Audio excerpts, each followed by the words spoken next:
जय जगन्नाथ पिलामाने आज आमर चैप्टर हूँ छंद छंद और अलंकार।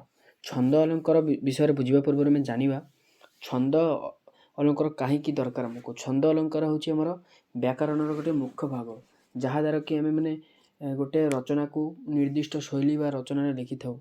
आम जमी क्रिकेट खेल बेले किसी नियम थाए, सबकि खेलवा कि पढ़ा बेले किसी नियम थाए, तेज ग्रामर भी गोटे रूल मंदर आसूँ छंद अलंकार। ताले छंद जदि तुम भल भाव क्लीयर हेबो ताले अलंकार मध्य भल भाव क्लीयर हो पारिबो। यापाई मु गोटे भल ट्रिक आनी तुम खाली मन दे सुन आराम से हो। चलो आज क्लास स्टार्ट करवा। देख छंद क्या कहवा मुझे कहली पद्य बा कविता रचन एक निर्दिष्ट बा नियम थाए जहाँ को छंद कही था। पद्य बा कविता रचन एक निर्दिष्ट नियम बा शैली को हमें छंद कहवा। यह कवि को कौन कराए, कविता को गतिशील कराए किए छंद। तेणु यहाँ आम पद्य रचना वैशिष्ट्य भाव में विचार कराए। छंद को गोटे गोटे निर्दिष्ट रचित छंदरे मध्य प्राचीन पद्य कर छांद कहती। माने एक निर्दिष्ट माने निर्दिष्ट छंदरे रचित प्राचीन पद्य को छांद कहती। ठीक यू बहुत ग्यारंटी गोटे गोटे मार्क क्वेश्चन आसूची प्रत्येक वर्ष। एबे देखिबा जति और जतिपद कौन। देख फास्ट में पाद बुझा। पाद पाद कौन पद तो आम जानिले जे गोटे गोटे पद कही आसूची। ताले पदर प्रत्येक पंक्ति को पाद कहती। प्रतिपदर केतोटी थाए दुई बा ताठू अधिक पद पाद माने पद गुड़िक थाए। देख ए देखा तापर जति कौन। जति हूँ तुम देख कौन से बेले रनिंग कर कि कौन से खेल खेल तुमको निश्वास प्रश्वास ना पड़े। ठीक सेमती छंदर नियम अनुसार जिते बेले किए कौन व्यक्ति किए भी जे गान करुच्ची से गान भितर गोटे आवृत्ति कला बेले एक समय विश्राम नहीं था। से विश्राम नहीं था कि नहीं से विश्राम ने कौन कहते विश्राम ने शशघात को जति बा जतिपद कह जाए। बस जति बा जतिपद मुख्य इंपोर्टेंट। देख तापर छंद केते प्रकार। छंद विषय तुम पढ़ुचे कि छंद केते प्रकार दुई प्रकार मात्र। छंद हूँ मित्राक्षर और अमृताक्षर। ताले मित्राक्षर को पुणी तीन भाग व्यक्त रही कौन कौन पूर्ण मित्राक्षर अपूर्ण मित्राक्षर और एकांतर मित्राक्षर अपूर्ण मित्राक्षर।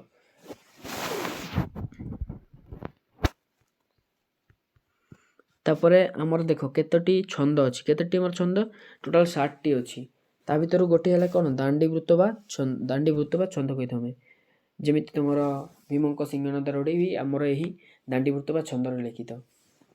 देख यार दुईटी पदर गोटे पद प्रत्येक पदर अक्षर संख्या सामान नुहे। तेणु निर्दिष्ट भाव में जतिपद हुए नहीं। बोलिला बेले गायक सरलम्बाई निज सुविधा अनुसार बढ़ी पारती। देख दांडीवृत्त हूँ कौन यार ना आग अच्छी ना पछ अच्छी माने माने किसी नहीं यार आग नहीं कि पछ नहीं।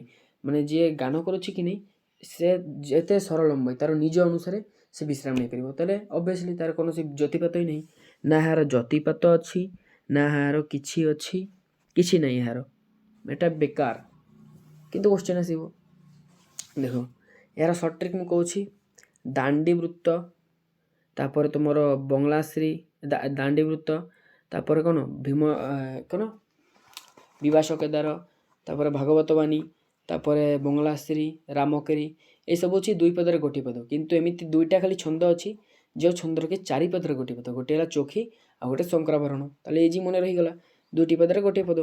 प्रत्येक पदर कौन से अक्षर संख्या सामान नहीं। दांडीवृत्त दुईटी धर गोटे तुम लाठी नियो दांड दांड दांड नियो सेटा पूरा स्ट्रेट चली जाऊँगी तार कौन माने रहुनी किसी ना तार सेटा एमती चली जाऊँगी कौन से विश्राम नौ ना। बस ताले सेटा दांडीवृत्त। तापर देखा आम यार किसी उदाहरण दुईटा उदाहरण अच्छी बेले बेले उदाहरण भी क्वेश्चन एमती उदाहरण देकी कहीदेव कौ वृत्त रचित।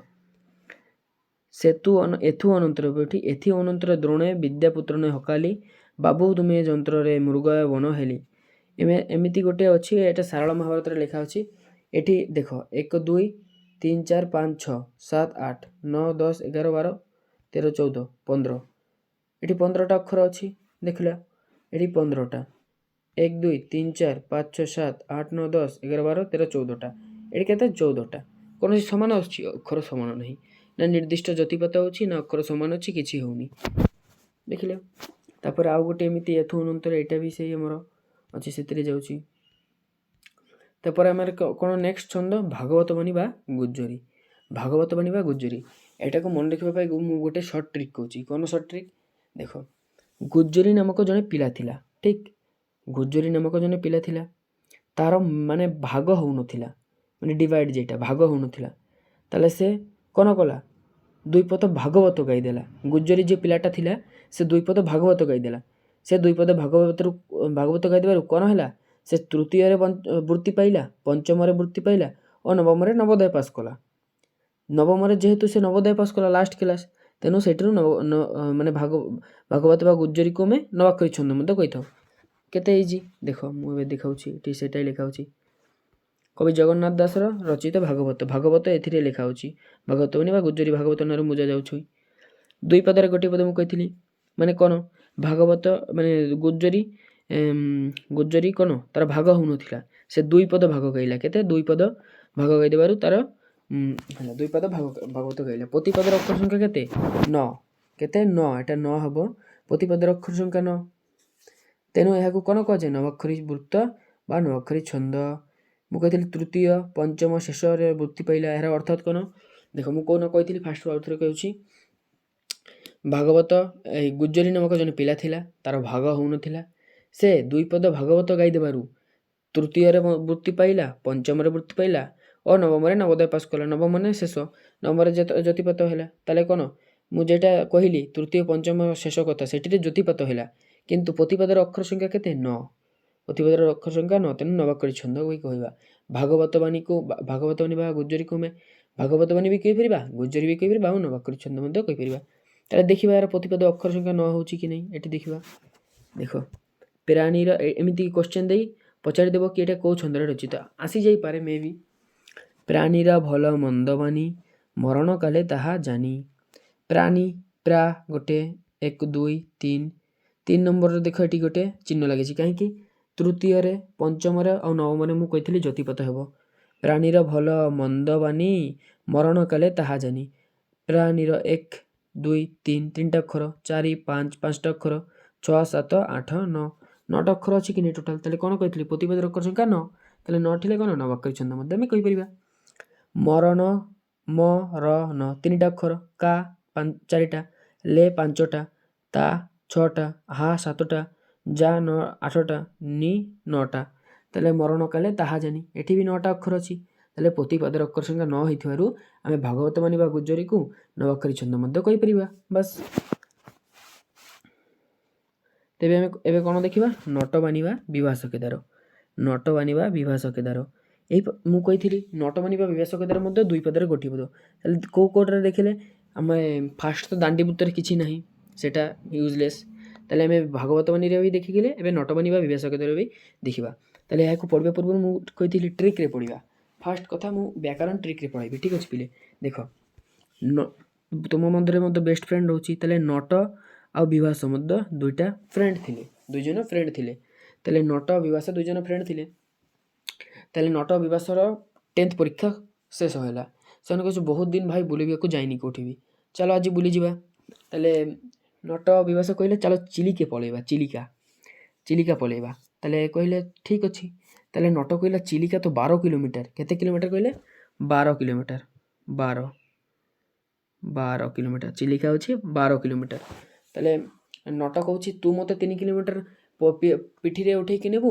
ବିଭାସ କହୁଛି ତୁ ମୋତେ 3 କିଲୋମିଟର ନେବୁ। ପୁଣି ନଟ କହୁଛି ପୁଣି ତୁ 3 କିଲୋମିଟର ନେବୁ, ମୁଁ 3 କିଲୋମିଟର, ଟୋଟାଲ୍ 12 କିଲୋମିଟର ହେଇଯିବ। ଠିକ୍ ଅଛି। ତାହେଲେ ଦେଖ, ନଟ ବିଭାସ କେତେ ଜଣ ଥିଲେ, 2 ଜଣ। ତେବେ ଦୁଇଟି ପଦରେ ଗୋଟିଏ ପଦ।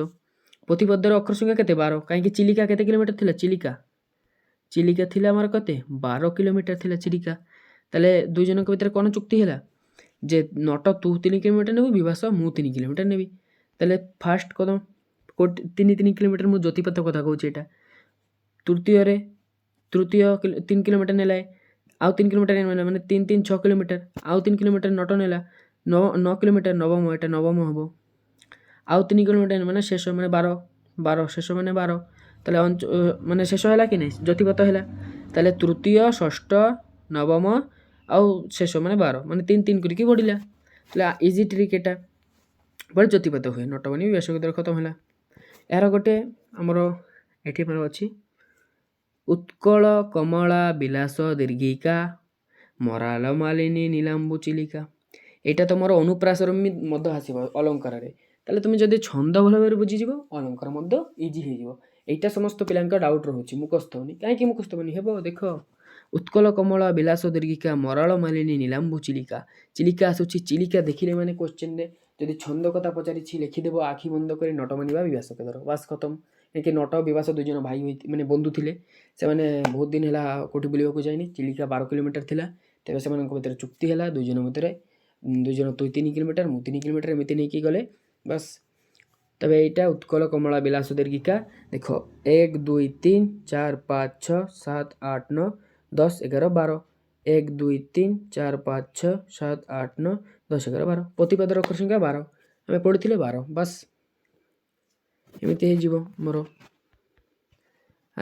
ଆଜି ଏତିକି ଥିଲା ଆମର ଫାର୍ଷ୍ଟ କ୍ଲାସ୍ରେ। ଆଉ ଗୋଟେ କ୍ଲାସ୍ରେ ଆମର ଯାହା ଯାହା ବାକି ଅଛି, ଚୋଖୀ ଛନ୍ଦ, ଚୋଖୀ, ଶଙ୍କରାଭରଣ, ତାପରେ ଆମର ବଙ୍ଗଳାଶ୍ରୀ, ରାମକରି, 4ଟା ଆହୁରି ସୁନ୍ଦର ଟ୍ରିକ୍ରେ ତୁମକୁ ବୁଝେଇବା ପାଇଁ ମୁଁ ନେଇଯିବି। ଆଶା କରୁଛି ଲାଇକ୍ ସବସ୍କ୍ରାଇବ୍ କରିଦେବ।